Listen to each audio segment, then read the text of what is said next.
રાજ્ય પરીક્ષા બોર્ડ દ્વારા 21 ડિસેમ્બર 2025ના રોજ અમારી ટેટ 1ની 1 થી 5 ધોરણની પરીક્ષા લેવામાં આવી હતી।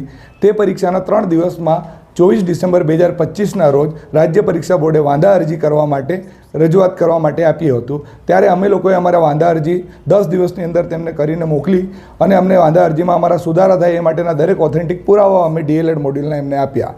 હવે એના 10 દિવસ પછી અમારી ફાઇનલ આન્સર કી આવી અને તેની અંદર અમારે જે યોગ્ય પ્રશ્નો સુધારવા હતા તે પ્રશ્નો સુધાર્યા નહીં અને સુધરીને કોઈ બીજા જ પ્રશ્નો આવ્યા, જો કે એ પ્રશ્નો સુધારવા જોઈતા હતા। એટલા માટે અમે એમને પાછા રજૂઆત કરવા માટે રાજ્ય પરીક્ષા બોર્ડ જોડે ગયા। રાજ્ય પરીક્ષા બોર્ડે અમારા કોઈ પણ પ્રશ્નોને સાંભળ્યા નહીં। ત્યારબાદ અમે લોકો ગુજરાત કેબિનેટની અંદર રીવાબા જાડેજા જોડે ગયા। રીવાબા જાડેજાને મળ્યા તો રીવાબા જાડેજાએ પણ સારો પ્રતિસાદ આપ્યો। એમણે પણ કહ્યું કે હું તમારું જોઈ લઉં છું।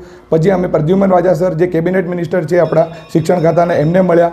પ્રદ્યુમન વાજા સરે અમારી સામે જ એમને ફોન કર્યા અને રાજ્ય પરીક્ષા બોર્ડને કહ્યું કે તમે તાત્કાલિકમાં છોકરાઓના પ્રશ્નોનો સુધારો કરો અને જે પ્રશ્નોમાં તેમને તકલીફ પડે છે એ તકલીફ સોલ્વ કરી પછી જ એમનો ફાઇનલ રિઝલ્ટ આપજો।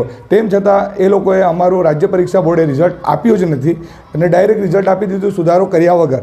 એટલા માટે અમારી રજૂઆત અમે એમને કરવા માટે પાછા ગયા રાજ્ય પરીક્ષા બોર્ડને, તો એમણે એવું કહ્યું કે તમે થાય એ કરી લો, અમે કોઈ પણ પ્રકારનો સુધારો નહીં કરીએ। રાજ્ય પરીક્ષા બોર્ડને અમે આજીજી પણ કરી, દરેક પરિપત્ર પણ આપ્યા, પણ એમણે કહ્યું કે તમે બધા વિદ્યાર્થીઓ હાઈકોર્ટમાં જવાના જ છો તો હાઈકોર્ટમાં જઈને તમે જવાબ માંગી લેજો, અમે હાઈકોર્ટમાં જવાબ આપી દેશું।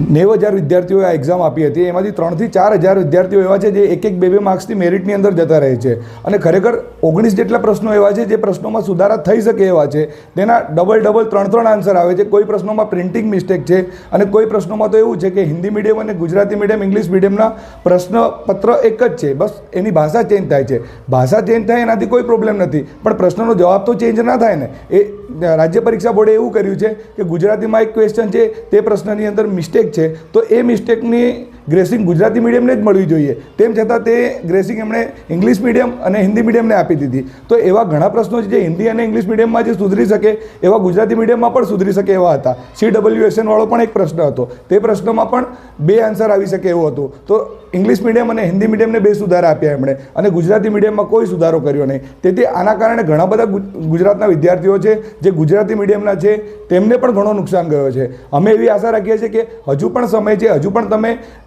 ફાઇનલ આન્સર કીને રિવાઇઝ કરો, રિઝલ્ટને ફરીથી બનાવો અને જે ખરેખર ઉમેદવાર લાયક છે તેમને પાસ કરો અને એમને નોકરી આપો। ગુજરાતની અંદર હમણાં 12,000 જેટલી જગ્યાઓ ખાલી છે, જેટલા વિદ્યાર્થીઓ પાસ થયા છે બધાને ગવર્મેન્ટ જોબ મળી જશે।